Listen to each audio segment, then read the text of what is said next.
നമസ്കാരം. സോഡിയാക് മീഡിയയിലേക്ക് എല്ലാ പ്രേക്ഷകർക്കും സ്വാഗതം. 2025 ഫെബ്രുവരി മാസത്തെ പൂര നക്ഷത്രക്കാരുടെ നക്ഷത്രഫലമൊന്ന് പരിശോധിച്ച് നോക്കാം. പൂര നക്ഷത്രക്കാരെ സംബന്ധിച്ച് ഗുണദോഷ സമ്മിശ്രമായിട്ടുള്ളൊരു മാസമാണ്.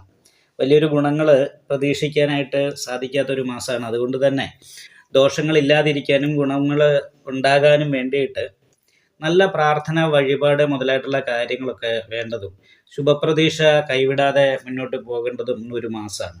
നല്ല ആത്മവിശ്വാസം വേണം.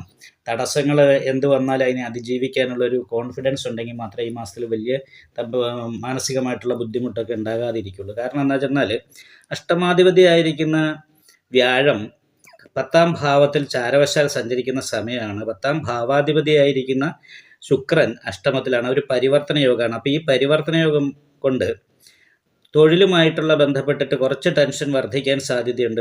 ഒരുപക്ഷെ തൊഴിൽ നഷ്ടപ്പെടുക, അല്ലെങ്കിൽ തൊഴിലിൽ ഒരു സ്ഥാനചലനം ഉണ്ടാകുക, ഇങ്ങനെയുള്ള കാര്യങ്ങൾക്ക് യോഗമുള്ളൊരു സമയമാണ്. മാത്രമല്ല ലാഭസ്ഥാനത്ത് നിൽക്കുന്നത് ചൊവ്വയാണ്. അതേപോലെ തന്നെ 2ാം ഭാവത്തിൽ ധനസ്ഥാനത്ത് നിൽക്കുന്ന ഘണ്ണകാരകനായിരിക്കുന്ന കേതുവാണ്. അപ്പോൾ വരുമാനത്തിൽ കുറവുണ്ടാകുകയും ചെലവ് വർദ്ധിക്കുകയും ചെയ്യാനുള്ളൊരു സാധ്യതയാണ്. പ്രതീക്ഷിക്കുന്ന രീതിയിലുള്ള സാമ്പത്തിക നേട്ടങ്ങൾ ഉണ്ടാകാതിരിക്കാനുള്ളൊരു സാധ്യതയാണ്. പക്ഷേ നിവർത്തി സ്ഥാനത്ത് ചന്ദ്രലഗ്നാധിപതിയായിരിക്കുന്ന ബുധൻ നിപുണായോഗം ചെയ്ത് നിൽക്കുന്നത് കാരണം നല്ല രീതിയിൽ സംസാരിക്കാനുള്ള കഴിവുണ്ടാവുക, അതേപോലെ തന്നെ സ്വയം മുന്നിട്ടിറങ്ങി ചെയ്യുന്ന കാര്യങ്ങൾ അനുകൂലാവസ്ഥ ഉണ്ടാകുക. കാരണം നിവർത്തി സ്ഥാനാധിപതി സ്വക്ഷേത്ര ബലവാനാണ്. പക്ഷേ ഇവിടെ നിവർത്തി സ്ഥാനാധിപതിയായിരിക്കുന്ന ശനി ലഗ്നാധിപതിയോട് ചേർന്ന് നിൽക്കുന്നത് കാരണം കൊണ്ട് അലസത വർദ്ധിക്കുക, നിരാശ, മടി, ഇങ്ങനെയുള്ള കാര്യങ്ങളൊക്കെ കുറച്ച് കൂടുതൽ ഉണ്ടാകാനും കൃത്യനിഷ്ഠക്കുറവ് പോലുള്ള കാര്യങ്ങൾക്ക് യോഗമുള്ള സമയമാണ്.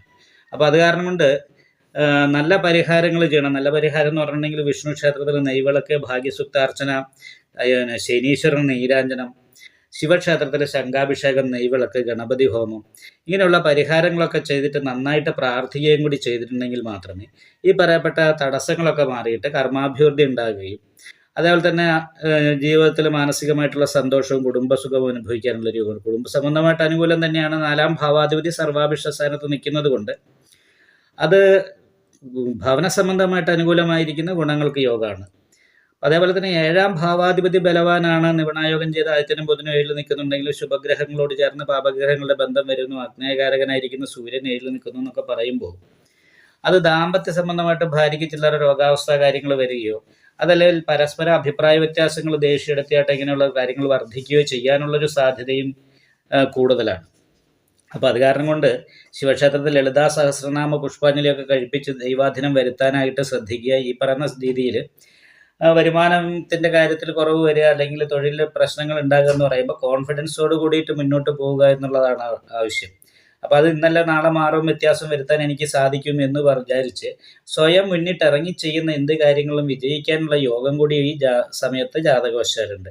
അത് കാരണം കൊണ്ട് മറ്റൊരാളുടെ സഹായം കൊണ്ട് അനുകൂലാവസ്ഥ ഉണ്ടാകുമെന്ന് പ്രതീക്ഷിക്കാതെ സ്വയം മുന്നിട്ടിറങ്ങി കാര്യങ്ങൾ ചെയ്താൽ തീർച്ചയായിട്ടും അനുകൂലമായിരിക്കുന്ന ഗുണഫലങ്ങൾ അനുഭവിക്കാനും വലിയ തടസ്സങ്ങളില്ലാതെ പ്രതിസന്ധികളില്ലാതെ ഈ മാസം മുന്നോട്ട് പോകാനും സാധിക്കുന്നതാണ്. ഈ വീഡിയോ ഇഷ്ടപ്പെട്ടാൽ ലൈക്ക് ചെയ്യുക, നിങ്ങളുടെ അഭിപ്രായങ്ങൾ കമൻറ്റ് ചെയ്യാം.